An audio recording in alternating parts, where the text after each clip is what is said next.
현실에 맞지 않는 그 법령 한 줄, 이 규제 하나가 기업의 생사를 갈릴 수 있습니다. 국민의 생명과 안전, 그리고 질서 유지에 꼭 필요한 합리적 규제만 남겨놓겠습니다.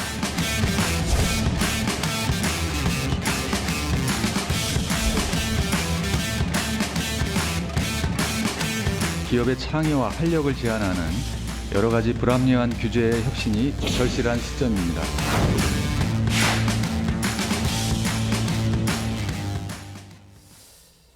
자, 정부가 이제 경제 활성화를 위해서 기업인들의 법 위반에 과도하게 부과되는 형사처벌 조항들을 바꾸는 작업을 지금 추진을 하고 있습니다. 네, 그 배경과 앞으로의 추진 계획에 대해서 박문규 국무조정실장 모시고 좀 이야기 나눠보겠습니다. 안녕하세요, 실장님. 네, 안녕하세요. 반갑습니다. 자, 지난 금요일에 이제 대통령 주재 규제혁신전략위원 여기가 열렸는데 여기서 이제 경제 형벌 규정 개선 추진 계획 이걸 추진하게 된다는 얘기잖아요. 네. 설명을 좀 해주시죠. 네, 1차 규제혁신 전략회의를 대통령께서 직접 참석하셨는데요. 네네. 경제 형벌뿐만 아니라 환경 규제 개선도 논의가 됐습니다.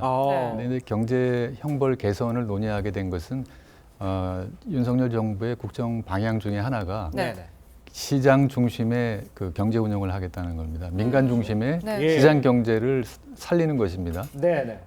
그것을 위해서는 이제 개인의 창의적인 역량 또 투자를 촉진해야 되는데 그동안 과도한 경제 형벌, 글로벌 스탠다드에 맞지 않는 그런 경제 형벌이 이러한 민간의 역동성을 저해한다는 지적이 있어 왔습니다. 그랬었죠. 최근 한 20년 동안 그 경제 형벌의 개수가 1,900개에서 2,700개로 42%나 늘었다는 통계가 있습니다. 또 많은 외국인들이 국내에 그 외국인 투자를 결정할 때 이러한 그 경제 형벌이 너무 과도하다. 특히 인신 구속이나 이런 그 기소 이런 것이 이제 법률적인 리스크가 한국에 대한 외국인 투자를 주저하게 되는 요인으로 작용한다. 그런 지적이 있어 왔습니다. 그래서 이를 개선하고자 하는 것입니다. 그렇군요. 지금 잠깐 얘기해 주셨지만 대책의 내용은 또 32개 형벌 조항에 대해서 과태료와 같은 행정 제재로 좀 전환을 하거나 좀 형량을 낮게 해주는 것이라고 볼 수 있겠는데요.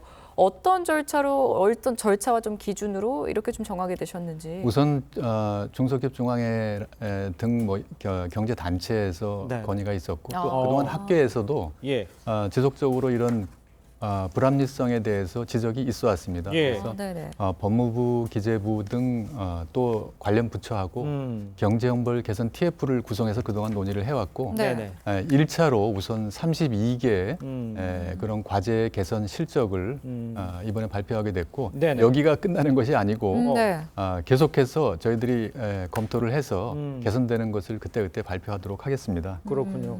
우선 어떤 기준으로 그러면 이걸 논의를 하냐. 궁금하네요.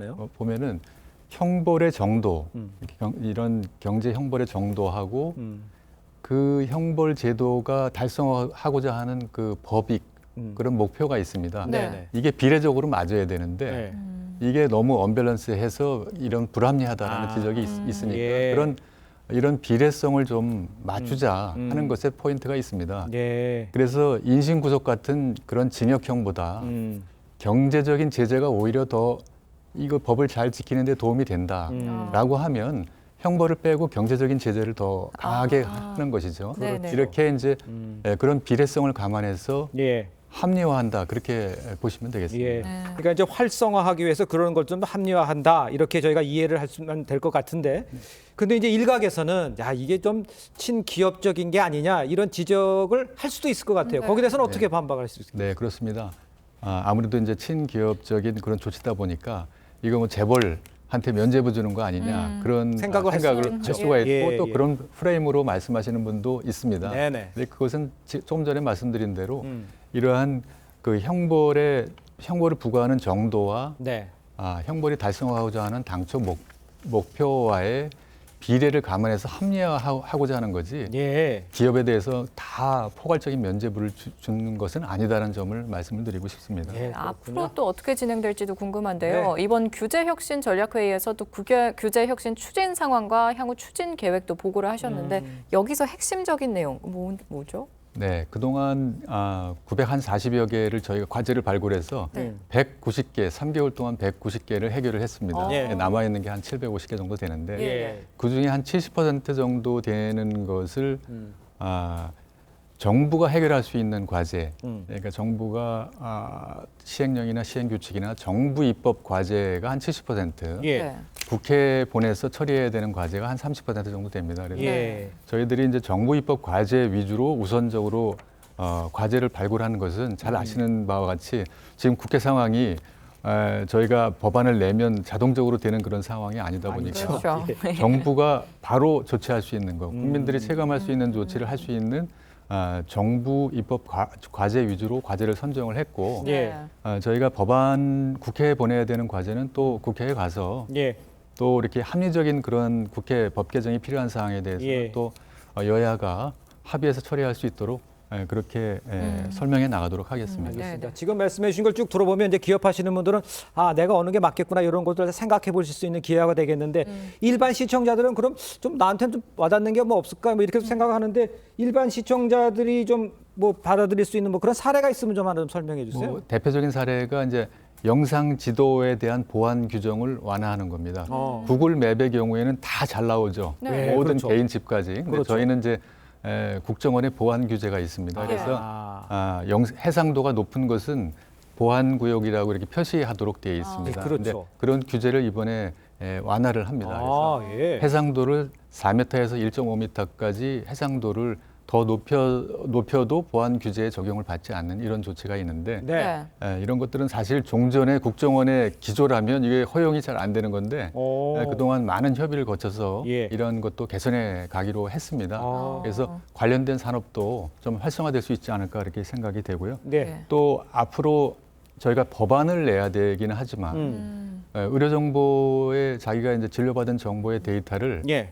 자기가 동의를 하면 예. 제3의 기관한테 자동적으로 보낼 수 있는 그런 법안을 제출할 계획입니다. 예. 그러면 이 법안이 되면 실손보험 청구하는데 일일이 가서 병원에 가서 해야 그것 되고, 그렇죠. 비용을 또 지불하셔서 그러니까요. 카피 받아서 제출해야 되는 이런 번거로움 대신에 네. 그냥 요청하면 바로 갈 수 있는 이런 제도도 편리해지겠네요. 개선이 되겠습니다. 알겠습니다. 또 다른 게 있죠. 지금 일반 국민들의 좀 체감도가 높다고 할 수 있는 이 대형마트 휴무일 이건 네, 또 어떻게 그렇습니다. 되는 건가요? 네, 대형마트 관련해 가지고 국민들의 관심이 아주 높습니다. 네. 그렇죠. 그래서 일반 소비자 입장에서는 이 영업 규제가 좀 불합리하다고 생각하는 거죠. 특히 휴일에 가셔야 되는데. 사실 찬반이 좀 있죠. 예. 네. 그러나 다만 또 이제 이제 소상공인이나 전통시장의 상인들은 예. 지난 3년 동안 코로나로 인해서 많은 영업상의 손실이 있어 왔는데 그러니까요. 지금 조금 이렇게 좀 다시 회복이 되는 국면에서 예. 이거를 다시 전면 해제하는 것이 좀 어렵다, 어려움이 가중된다라는 그런 지적이 있어서 예. 이 문제는 저희가 1차 규제 심판 회의를 개최를 했고 네. 온라인 토론회도 개최했습니다마는 예. 양쪽에 아주 이해가 첨예하게 대립하는 그런 문제입니다. 그런 그래서 부분이 이제 있겠네요. 일정 기간의 수기 과정을 거쳐서 예. 양측이 좀 합의할 수 있는 상생 방안을 만들어내고자 합니다. 시간이 예를 들어서 필요하겠네요. 네. 대형마트의 주차장을 좀 같이 공유한다든지 아니면 온라인몰을 좀 활용할 수 있게 한다든지 그러네요. 해가지고 양측이 상생할 수 있는 예. 윈윈할 수 있는 방안이 있다고 봅니다. 예. 그런 상생 방안을 마련해서 규제를 어느 정도 양측이 합의해서 예. 해소할 수 있는 알겠습니다. 그런 상생 방안을 예. 만들도록 그렇게 예, 노력하고 만들어서 하고 꼭 있습니다. 결과를 좀 보여주셨으면 좋겠고요. 이렇게 나와서 정책을 설명해 주시고 또 국민이 이해하니까 좋네요. 네. 그럼 자주 좀 나와주셔서 이야기해 주셨으면 하는 바람이 있습니다. 네, 지금까지 그렇게 하겠습니다. 박문규 국무조정실장이었습니다. 감사합니다. 감사합니다.